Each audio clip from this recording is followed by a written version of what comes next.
길이 막혀 있습니까? 더 좋은 길이 열립니다 하는 제목으로 말씀을 증거하겠습니다. 그리스도인들이 신앙생활하면서 가장 궁금해하는 것이 뭘까요? 사람마다 조금씩은 다르겠지만 대부분이 나를 향한 하나님의 뜻이 뭘까 하는 것이 가장 궁금할 겁니다.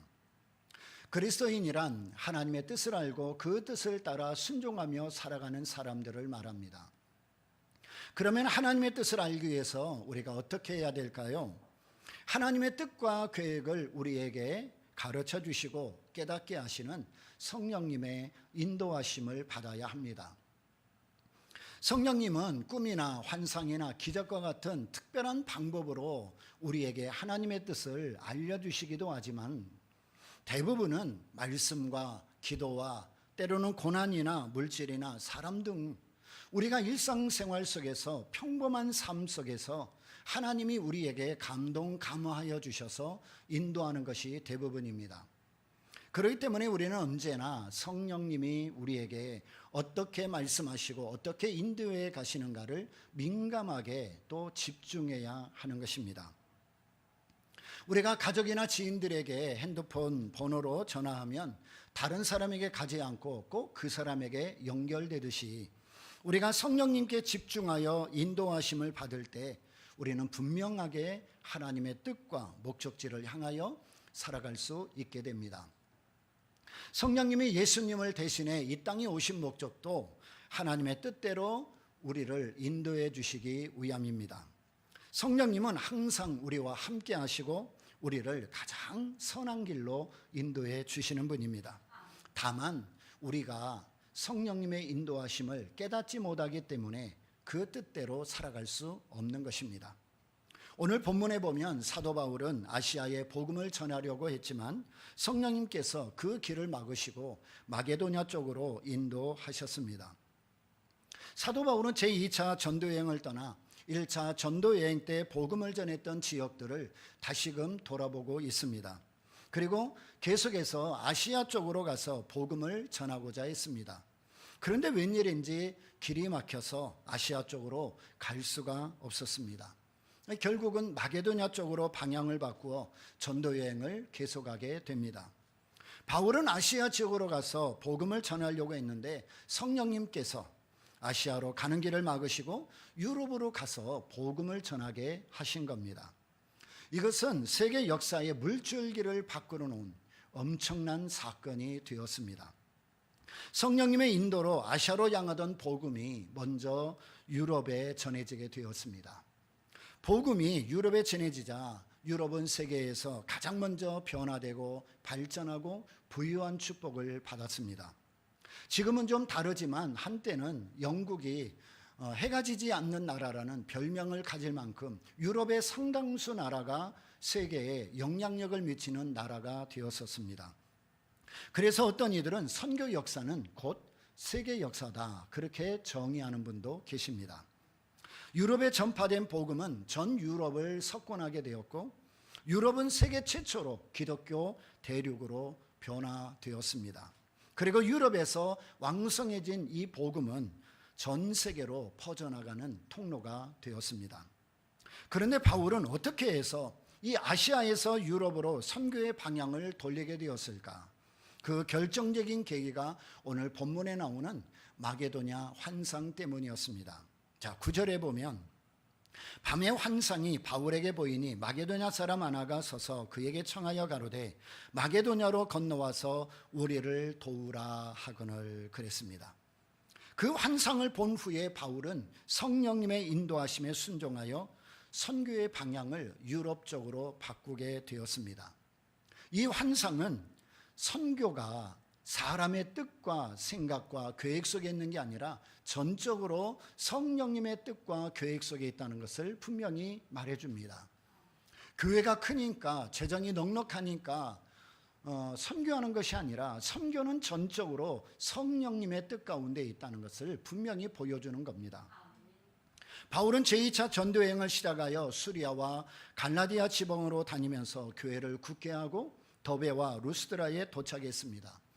이 루스드라에서 지난주에 설교한 대로 바울은 디모데를 만나 동역자로 삼고 함께 더욱더 힘있게 복음을 전하게 되었습니다. 바울과 실라 그리고 디모데가 날마다 교회를 섬기다 보니 교회는 양적으로나 질적으로 성장하게 되었고 자신감을 얻어 더 열심히 복음을 전하게 됐습니다. 네, 그것도 잠깐이었고 상황이 급변하고 있는 겁니다. 자, 6절에 보면 성령이 아시아에서 말씀을 전하지 못하게 하시거늘 부르기아와 갈라디아 땅으로 다녀가 그랬어요. 여기 보니까 성령께서 아시아에서 말씀을 전하지 못하게 하셨다. 아니, 복음을 전하는 일인데, 전도하는 일인데, 영혼 구원하는 일인데, 하나님 나라를 위한 일인데 성령이 그 길을 가로막고 있다는 겁니다. 언뜻 보면 하나님이 일하시는 방법이 잘 이해가 되지 않습니다. 성령님께서 바울이 가는 길을 막고 아시아에서 복음 전하는 길을 막으신 겁니다. 여러분, 우리 인생이나 또 세계 모든 역사가 우연히 흘러가는 것 같이 보여지지만 여러분, 선교의 문을 열고 닫는 분이 하나님이시고 역사를 여러분 높이기도 하시고 낮추게 하시는 분도 하나님이시고 우리 인생의 삶을 좋게도 하시고 때로는 어렵게도 하시는 분이 성령님이라는 것을 분명히 보여줍니다. 우리가 열심히 일해서 돈을 벌고 또 삶을 누리는 것 같지만 그 속에서 보이지 않는 곳에 역사하시는 분이 계십니다. 우리가 사람을 만나고 때로는 어떤 사업을 하고 또 어떤 일들을 계획하며 나갈 때 여러분 우연히 만나고 우연히 진행되고 우연히 길이 열리는 것 같지만 아닙니다.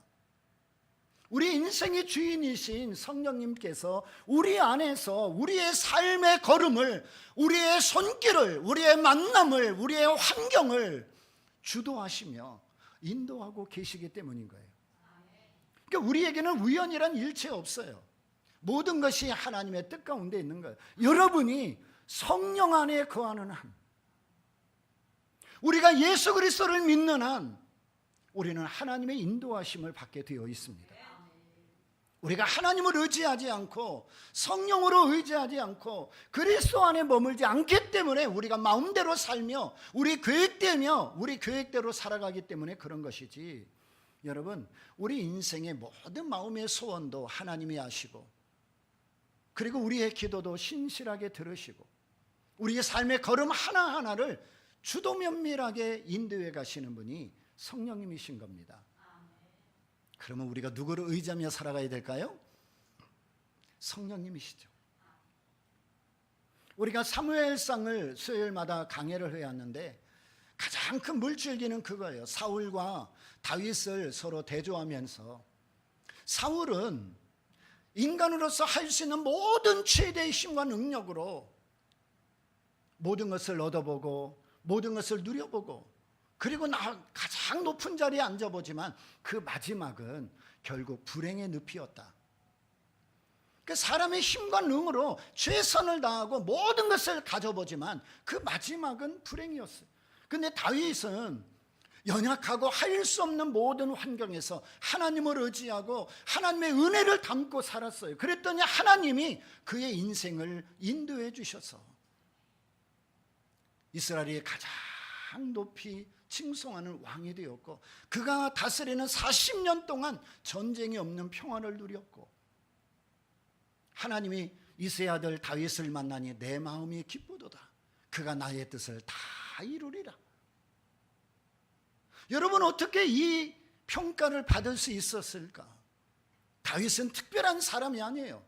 다윗도 우리와 같이 한 하늘 아래에 살았던 사람이고 성정을 가진 사람이었어요. 그런데 왜 어떤 이는 내 마음에 합한 자며 나의 뜻을 다 이룰 자라 말하고 어떤 사람은 왜 자기 마음대로 자기 뜻대로 자기가 최선을 다해 살다가 불행한 삶으로 마지막이 끝날까? 여러분은 사울의 삶을 살기 원하십니까? 아니면 다윗의 삶을 살기 원하십니까? 물으나 마나 나는 다윗의 삶을 살고 싶습니다. 근데 정작 우리 삶의 현실에서는 사울처럼 살고 있잖아요. 사울처럼 살면서 마지막을 다윗을 기대한다면 그거는 공의가 아닌 것입니다. 그건 정의가 아닌 것입니다. 여러분의 마지막, 여러분의 삶, 여러분의 삶의 내용들이 정말 하나님을 기쁘시게 하고 하나님의 뜻을 이루고 하나님이 여러분을 축복하는 인생으로 여러분이 살기를 원한다면 매 순간 성령의 인도를 받고 말씀 안에 거하고 늘 깨어 기도하며 하나님이 내 인생을 어떻게 이끌어 가시는지를 보며 겸손히 순종해 가야 되는 거예요. 그래야 우리의 삶이 가장 복되고 하나님 뜻에 합당하게 되는 것입니다. 성령이 아시아에서 말씀 전하지 못하게 하시거늘. 여러분, 성령 안에 있기 때문에 열고 닫는 이 모든 것들을 감지할 수 있는 겁니다. 성령 안에 있지 못하면 하나님이 닫으시는데도 막 가버리는 거예요. 하나님이 여는데 가만히 있는 거예요. 성령 안에 있으니까 바울은 열고 닫는 이 모든 과정을 민감하게 지금 받아들이고 있는 것입니다. 이제 길이 막히자 바울은 아시아로 가지 못하고 갈라디아로 갔다가 무시아로 향했습니다. 그런데 거기서 길이 막혀 비두니아로 가려 했는데 그것도 역시 불가능해졌습니다. 왜? 성령님께서 길을 막으니까 안 되는 겁니다. 그들은 어떻게든 선교의 기회를 얻기 위해서 몸부림을 쳤지만 그들이 가고자 하는 모든 선교의 문은 굳게 닫혀버리고 말았어요. 그 이유가 7절에 나옵니다. 무시아 앞에 이르러 비두니아로 가고자 하시되 예수의 영이 허락지 아니하시는지라. 누가 허락하지 않았다고요? 여러분, 가고자 하는 길이 막혀요. 원하는 일들이 안 돼요. 기도를 하는데도 잘 안 돼.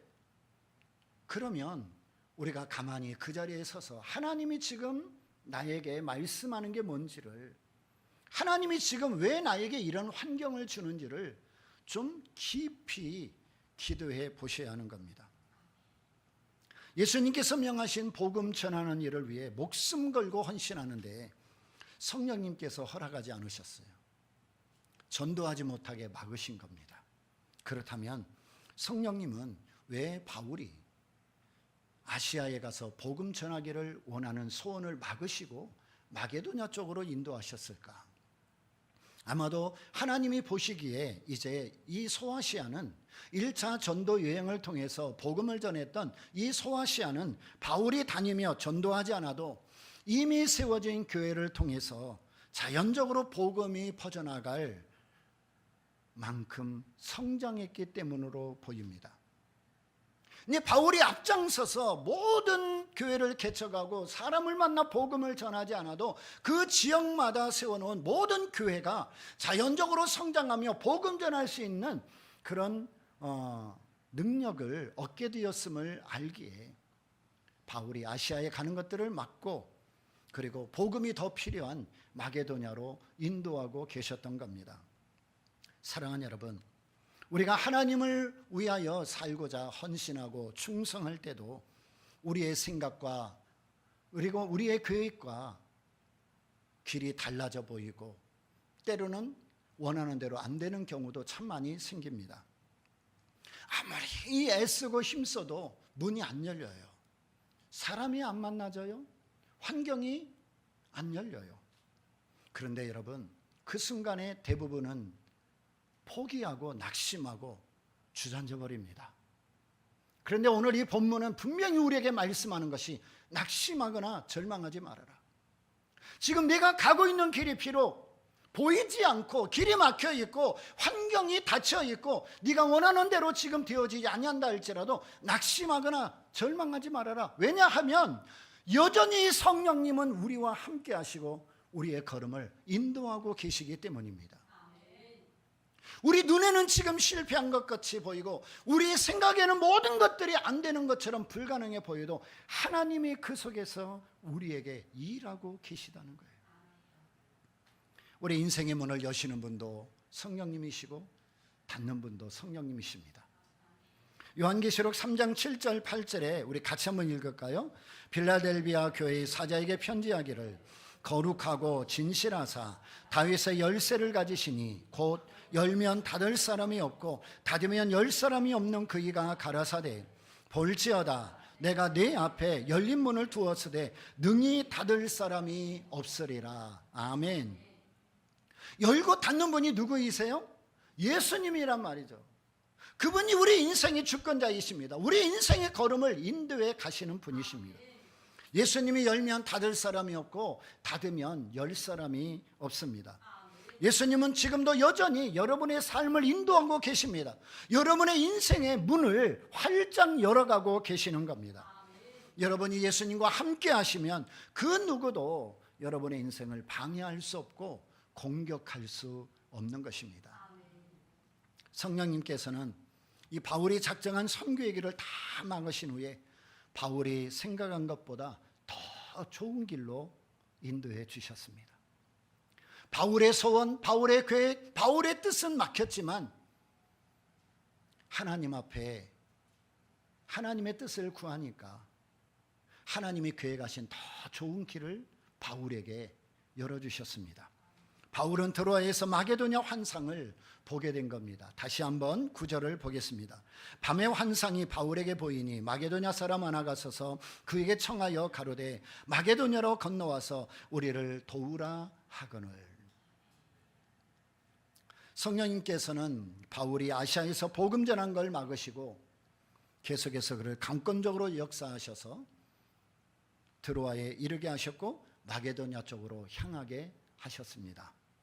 바울이 성령님의 인도하심을 따라 방향을 바꾸자 성령의 인도하심에 순종하니까 어떤 일이 일어납니까? 마게도냐의 첫 성인 빌립보에서부터 복음의 문이 활짝 열려지게 됩니다.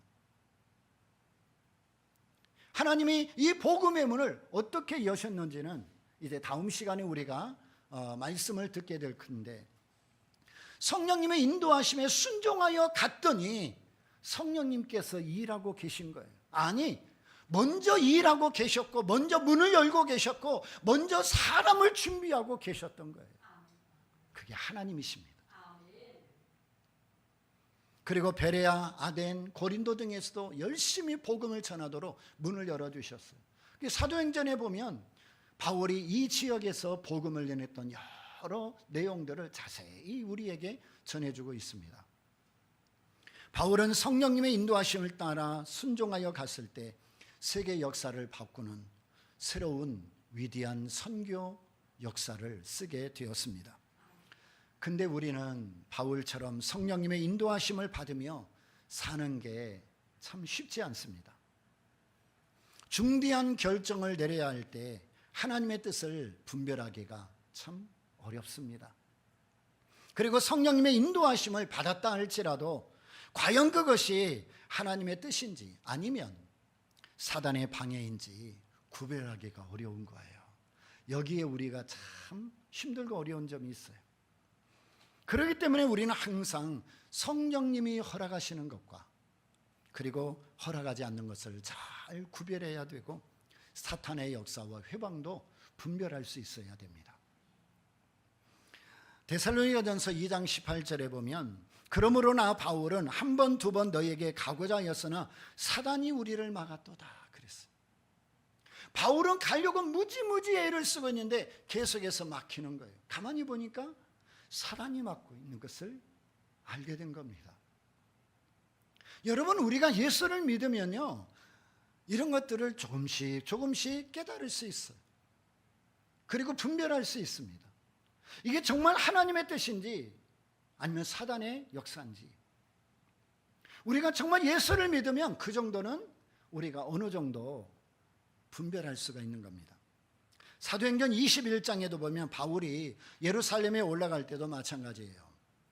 바울의 내면에서는 성령님께서 예루살렘으로 올라가라 라고 계속해서 가르쳐 주시는데, 성령님의 감동을 받았다고 하는 다른 형제들은 거기 가면 결박당하고 이방인의 손에 넘겨질 테니 절대로 가면 안 된다 그러면서 울며 불며 가로막습니다. 하지만 바울은 그들의 말을 듣지 않고 죽음을 각오하고 예루살렘에 올라갑니다. 사랑하는 사람들의 입을 빌려 자신이 가야 할 길을 막으려는 사단의 괴략을 사도 바울은 깨달았기 때문입니다. 예수님도 십자가의 길을 걸어갈 때 베드로가 그 길을 막자 이렇게 말하죠. 마태복음 16장 23절에 예수께서 돌이키시며 베드로에게 이르시되 사단아 내 뒤로 물러가라. 너는 나를 넘어지게 하는 자로다. 내가 하나님의 일을 생각지 아니하고 도리어 사람의 일을 생각하는도다 하시고. 여러분, 우리가 걸어가는 삶의 모든 걸음은 하나님의 계획 속에 있습니다. 하나님은 그 길대로 그 뜻대로 살아갈 수 있도록 우리를 인도해 가시는 거예요. 근데 갑자기 예기치 않은 일들이 일어나고 방해물이 생기고 그리고 사람들의 말들이 들려오는 겁니다. 그때 우리가 흔들리기 쉽고 넘어지기가 쉬운 겁니다. 사실 사단의 회방은 우리가 눈치채기가 굉장히 쉬워요. 사단이 회방하고 사단이 역사하는 것들은 우리가 금방 분별할 수 있어요. 사탄은 주로 외부적인 상황을 이용해서 방해할 때가 많습니다. 내면에 성령님이 인도하신다는 확신과 평안이 있는데도 불구하고 외적으로 자꾸 가로막는 사람이나 또 일들이나 환경들이 있다면 10중 8구 사탄의 방해입니다. 분명히 내 안에는, 분명히 내 마음 안에는 성령님께서 감동 감화하셔서 가라고 그러는데 환경이나 사람들이나 주위에 일어난 일들은 자꾸 못 가게 발목을 잡는 거예요. 이게 분명히 사탄의 역사예요. 이 선교사님들이 이런 것들을 많이 겪어요. 선교사로 헌신하고 모든 과정을 마치고 이제 현지로 가려고 그래요. 그러면은 이제 부모님들이 가지 말라고 그러고 형제들이 꼭 그렇게 예수를 믿어야 되냐 그러고, 그리고 또 혹시나 선교비 후원에 관한 일들이 잘 안 이루어질 수도 있고, 그리고 갑자기 비자 문제가 생길 수 있고 여러 가지 외부적인 일들이 막 발생해요. 그러면은 이제 흔들리는 거예요. 아, 진짜 하나님이 나를 부르신 게 맞나? 내가 정말 이곳에 선교사로 가는 게 맞나? 그러면서 주저앉은 경우가 많아요. 근데 모든 환경이 안 되고 불가능하고 막혀 있는데도 하나님 저는 가겠습니다. 그러고 한 발을 내딛잖아요. 그러면 내딛는 그 순간 사탄의 역사는 다 떠나버려요. 그리고 내딛는 그 순간부터 하나님께서 그 길을 인도해 가세요. 제가 예전에 부목사 할 때 선교 센터와 그리고 선교사님들을 제가 이렇게 뒤에서 후원하고 또 관리를 했는데, 선교사님들하고 얘기하다 보면 그런 일들이 한두 번이 아니에요. 여러분이 하나님 앞에 기도하며 걸어가는 길이 있다면 다 잘 될 수만은 없어요. 활짝문이 열릴 수만은 없어요. 분명히 하나님이 나에게 말씀하셨고 내가 이 길을 확신 가운데 가는데 여러 가지 방해가 있다면 분명 사단이 지금 여러분의 길을 막고 있는 겁니다. 기도하는 사람이라면, 말씀 안에 거하는 사람이라면 여러분 이 정도는 금방 깨달을 수 있어요. 사탄의 역사는 우리 마음에 분명 성령님이 확신을 주는데 외적으로 우리를 방해하는 겁니다. 그러나 정작 분별하기 힘들고 어려운 게 뭐냐? 성령님이 막으실 때예요. 우리가 기도하며 말씀 안에 있으면 사단이 역사하는 거 어느 정도 우리가 파악하고 우리가 이겨낼 수 있는데, 정작 성령님께서 우리의 길을 막으실 때 그때 정말 우리가 분별하기가 어려운 거예요. 바울의 경우 아시아 북부로 가서 전도하겠다는 계획이 얼마나 하나님이 기뻐할 일입니까? 복음 전하고 교회 개척하고 많은 영혼을 구원한다는데 여러분, 하나님이 하늘문을 여시고 축복해 주셔야 될 것 아닙니까?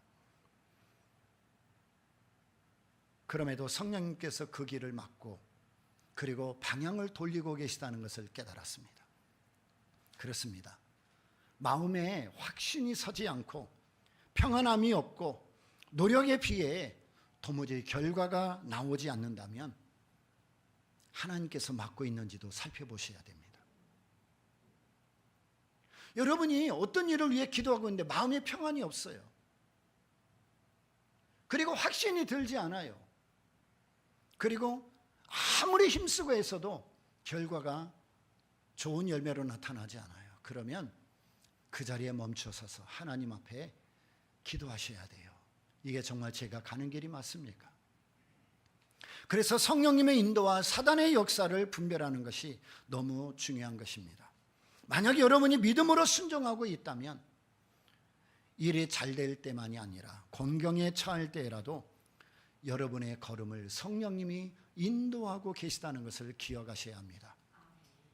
우리는 대개 자기가 기대하고 원하는 대로 이루어질 때만 하나님이 도와주시고 하나님이 우리를 인도해 주신다고 생각해요.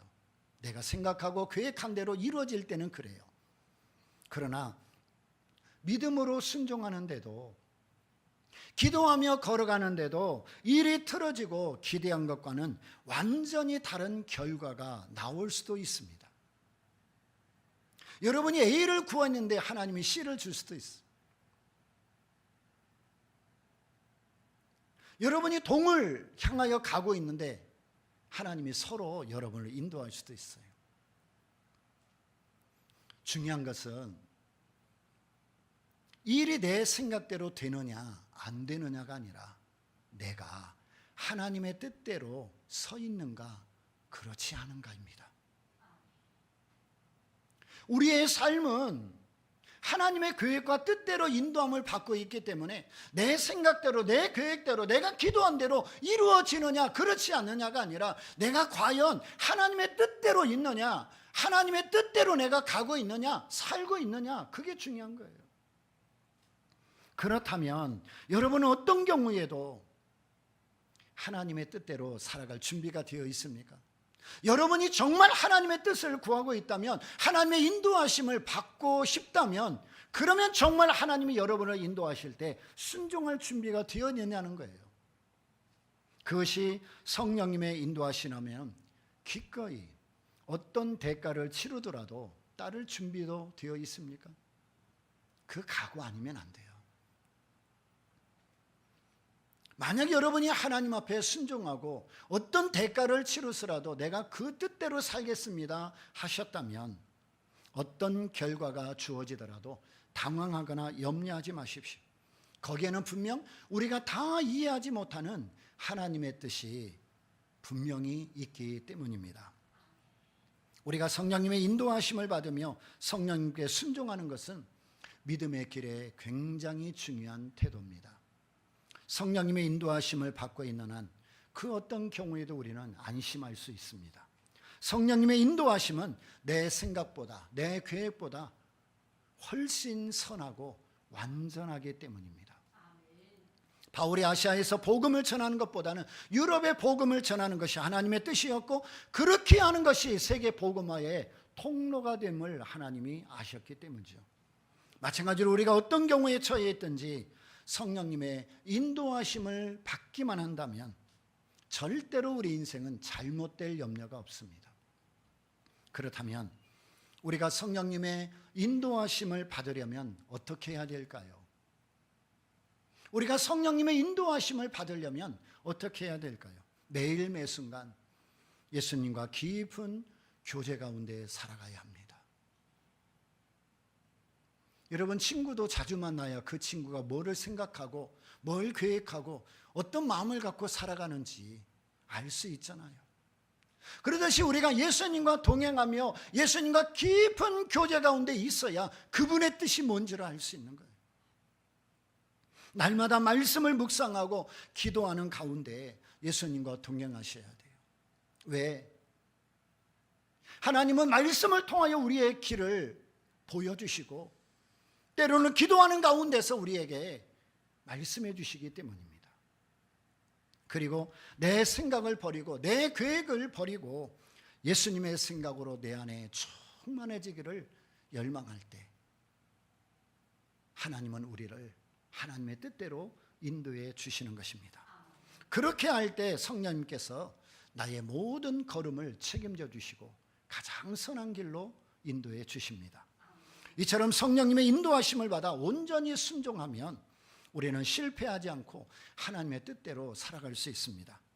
우리 눈에는 비록 길이 막혀 있고 실패한 것처럼 보이지만 하나님은 더 좋은 길을 준비하시고 우리를 인도하고 계시는 겁니다. 하는 일마다 실패하고 또 길이 막혀가지고 빚을 많이 졌던 한 청년이 있었습니다. 이 청년은 빚을 청산하고 또 큰 돈을 벌어서 좀 하나님을 위해 좀 쓰고 싶은 마음이 간절했는데 이게 빨리빨리 그게 되지 않는 거예요. 근데 어느 날 기도하는데 갑자기 쇠에 글씨가 보이는 겁니다. 이게 뭐지? 그러면서 깊이 묵상하다 보니까 금속 활자를 만들어 책을 펴내면 좋겠다.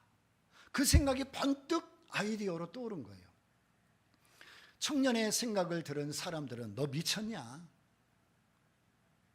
어떻게 쇠에다가 글자를 새겨서 책을 만드냐? 엉뚜당뚜하다. 그러면서 막 hir난했어요. 그럴 수밖에 없었던 것이 당시 유럽의 인구 96%가 글을 몰랐고 그 청년 역시도 사실은 글도 몰랐어요. 책을 찍어서 낸다 한들 읽을 사람이 없었던 겁니다. 그런 상황에서 이 청년은 분명히 하나님이 나에게 주신 감동이었고 내게 주신 계획이었고 그리고 그것만 생각하면 마음이 뜨거워지는 거예요. 그래서 자신의 아이디어를 드디어 실현을 시킵니다. 그리고 금속에다가 글자를 만들기 시작했어요. 그리고 5년 후에 첫 번째 책으로 펴낸 게 뭐냐? 성경입니다. 이로 인해 더 많은 사람이 성경을 읽게 되었고 청년은 만든 이 금속 활자로 마틴 루터의 95개조 반박문을 인쇄해서 유럽 전역에 많은 사람들이 보게 하여 종교개혁의 불씨를 일으켰습니다. 그 청년의 이름이 바로 요하네스 구텐베르그입니다. 금속 활자에 처음 아이디어와 실현을 시킨 사람 구텐베르그. 이 구텐베르그의 성경으로 인하여 전 세계의 역사는 바뀌게 됐습니다. 역사 채널인 히스토리 채널에서는 지난 1000년간 인류 역사에 가장 큰 발자취를 남긴 인물 100명 가운데 첫 번째 1위로 이 구텐베르그를 선정했습니다. 잠언 16장 1절에 같이 한번 읽겠습니다. 마음의 경영은 사람에게 있어도 말의 응답은 여호와께로서 나느니라. 16장 3절에도 너희 행사를 여호와께 맡기라. 그리하면 너희 경영하는 것이 이루리라. 아멘. 사랑하는 여러분, 우리가 살아가는 모든 과정에 혹독한 핍박이나 고난이나 시련이나 실패가 주어진다 할지라도 성령님께서 우리에게 행하시는 길이라면 가장 선하고 완전한 길입니다. 성령님께서 이끄시는 일이라면 어떤 것이든지 결코 실패하는 길이 아닌 것입니다. 성령님은 바울이 소아시아에 전도하는 것을 막으셨고 부르기아에 그리고 갈라디아에서도 열매 맺지 못하게 하셨습니다. 그렇지만 두들겨 맞고 그리고 외면받았던 빌립보에서는 감옥에 들어가는 일이 있었지만 많은 영혼들을 구원하게 하고 감옥에서조차 영혼 구원하는 역사를 일으켜냈던 것입니다. 어떤 악조건 속에서도 하나님이 함께 하시는 일이라면 반드시 열매가 있고 역사가 나타납니다. 그러나 하나님의 도우심이 없고 수고한 만큼 열매가 없다면 성령님이 막으시는 길이 아닌가 점검하셔야 합니다. 만약 하나님의 뜻이 아니라면 다른 길을 열어달라고 기도하십시오. 하나님은 우리를 억지로 끌고 다니며 공궁에 빠뜨리는 분이 결코 아니십니다. 하나님은 아들까지 십자가에 내어주실 만큼 우리를 사랑하십니다. 하나님은 우리보다 앞서가시며 길을 내시고 문을 열어주시는 분이십니다. 성령님은 여러분을 가장 좋은 길로 인도하시는 분이십니다. 혹시 길이 막혀 있습니까? 그렇다면 성령님은 여러분에게 더 좋은 길로 인도해 주실 것입니다. 기도하겠습니다. 하나님 아버지, 우리가 살아가는 모든 과정 걸음이 주께 있음을 고백합니다. 우리의 삶의 모든 주권이 하나님께 있음을 고백합니다. 성령님, 우리의 걸음을 인도해 주시고 우리의 소원과 생각과 계획이 하나님의 뜻에 일치되게 하시며 하나님의 뜻이 무엇인가 분별하며 살아갈 수 있는 지혜를 허락하여 주옵소서. 우리의 삶의 모든 내용이 하나님이 기뻐 받으시고 영광 받으시는 뜻이 되어서 우리의 가는 길이 시온의 대로가 열리고 때로는 그 길이 막힌다면 더 좋은 길로 인도하실 하나님을 기대하며 믿음으로 살아갈 수 있는 우리 모두가 되게 하여 주옵소서. 예수님의 이름으로 기도드리옵나이다. 아멘.